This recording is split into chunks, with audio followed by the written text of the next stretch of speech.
First of all हमें पता होना चाहिए कि रियल नंबर्स होते क्या हैं, है ना। तो रियल नंबर्स यानी कि जिनको हम किसी नंबर लाइन पे रिप्रेजेंट कर सकते हैं। The numbers which can be represented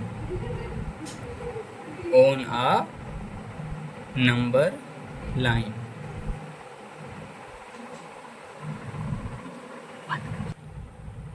on a number line यानी कि वे रियल नंबर्स कौन से होते हैं जिनको हम किसी नंबर लाइन पे रिप्रेजेंट कर सकते हैं। जैसे हमारे पास ये नंबर लाइन है, मैंने 0 1 2 और यहाँ पे -1 -2 इस तरह से मैंने ये नंबर्स लिख दिए। तो ये सभी कैसे नंबर्स हैं? Real numbers. और इनको हम RE ये जेड इस सिंबल से शो करते हैं रियल नंबर्स को। तो रियल नंबर्स यानी कि जिनको हम किसी नंबर लाइन पे रिप्रेजेंट कर सकते हैं। जैसे हमने 9th क्लास में पढ़ा था कि हम √2 √3 √5 इन सभी को नंबर लाइन पे रिप्रेजेंट कर सकते हैं। तो ये भी कैसे हैं? रियल नंबर्स हैं। ओके, तो यानी कि रियल नंबर्स हमारे पास कौन कौन से हैं, अब हम इसके टाइप्स देख लेते हैं। फर्स्ट ऑफ ऑल आते हैं हमारे पास रैशनल नंबर और सेकंड आते हैं इरेशनल नंबर्स। तो रैशनल और इरेशनल, रेशनल कौन से होते हैं? यानी कि जो पी बाय क्यू की फॉर्म में हो, पी बाय क्यू की फॉर्म में हो, यानी कि हमारा जो डेनोमिनेटर है नीचे वाला ये जीरो के इक्वल नहीं होना चाहिए। और ये P and Q R coprimes, ये कोप्राइम्स होने चाहिए। यानी कि पी और क्यू या तो ये 1 से डिवाइड हो या फिर खुद से डिवाइड होने चाहिए और डेनोमिनेटर जीरो के इक्वल नहीं होना चाहिए। सपोज एग्जांपल जैसे हमने लिखा 2/3, तो यहाँ पे जो 3 है हमारे पास डेनोमिनेटर वो जीरो के इक्वल नहीं है। तो 2/3 क्या हो गया हमारे पास? रैशनल नंबर हो गया। दूसरी बात कोप्राइम्स की बात हुई, तो कोप्राइम्स में क्या होता है, इन दोनों का जो HCF है वो एक तो इन दोनों का HCF भी 1 आएगा, है ना।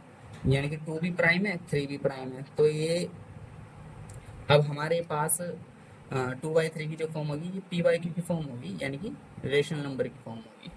वहीं उसके बाद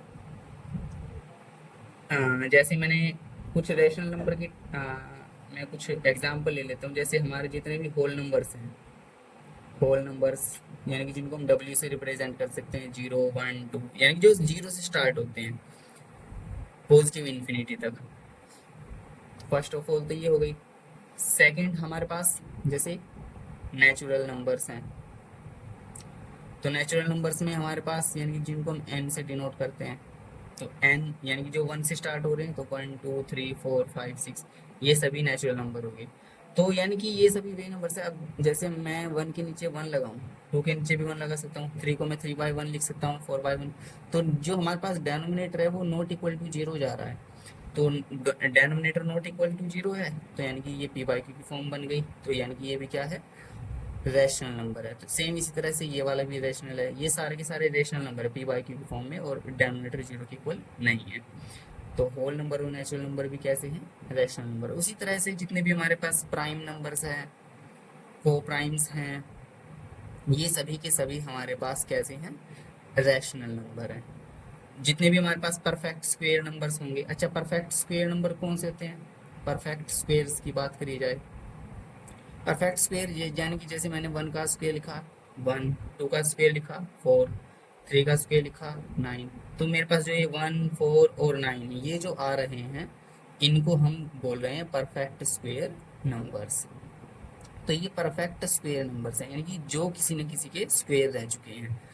अब 1 और 4 के बीच में क्या आ जाता है हमारे पास? 2 3 4 5, सॉरी 2 2 और 2 3,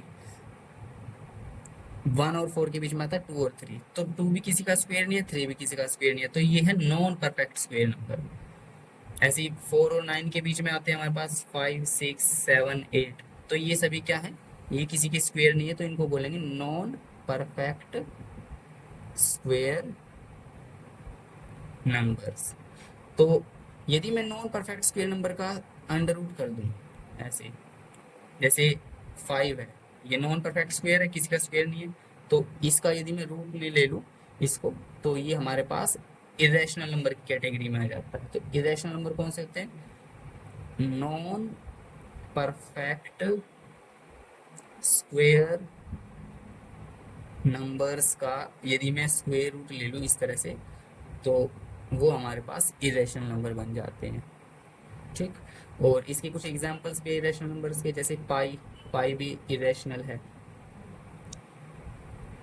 पाई को हम लिखते हैं 22/7, जो कि रेशनल है, लेकिन जब मैं इसको ओपन करता हूँ, यानी कि इसको जब मैं डिवाइड करता हूँ 22 को 7 से, तो 3.14287 इतनी ये वैल्यूज आती है, और उसके बाद ये रिपीट होने लगती है, तो मैं इसके ऊपर बार लगा देता हूँ, जो कि इरेशनल नंबर है। अब ये इरेशनल क्यों है, उसका सबसे बड़ा रीज़न है, देखिए हमारे पास रैशनल क्या था, पी बाई क्यू की फॉर्म में था। तो हम नेक्स्ट इसकी डेसिमल एक्सपेंशन पे आते हैं रैशनल नंबर्स में। तो रैशनल नंबर में हमने देखा था पी बाई क्यू फॉर्म। तो पी बाई क्यू फॉर्म जैसे मैंने लिखा 1/2, 1.2 से डिवाइड करेंगे तो 0.5 आ जाता है। तो ये डेसिमल के बाद यहाँ पे फिनिश हो गया, तो इसको हम टर्मिनेटिंग बोलते हैं, यानी डेसिमल एक्सपेंशन देखी जाए, decimal expansion of rational numbers. तो रेशनल नंबर की जो डेसिमल एक्सपेंशन होगी वो कौन कौन सी होंगी? एक तो टर्मिनेटिंग, और एक हो जाती है नॉन टर्मिनेटिंग। नॉन टर्मिनेटिंग, तो सबसे पहले तो टर्मिनेट का मतलब क्या होता है? Terminate, terminate means to stop, यानी कि टर्मिनेट का मतलब होता है किसी वैल्यू का किसी प्लेस पे जाकर स्टॉप हो जाना, रुक जाना। अब जैसे 1 को 2 से डिवाइड किया, तो डिवीजन जो थी हमारी 5 पे जाके रुक गई, तो ये टर्मिनेटिंग डेसिमल एक्सपेंशन है।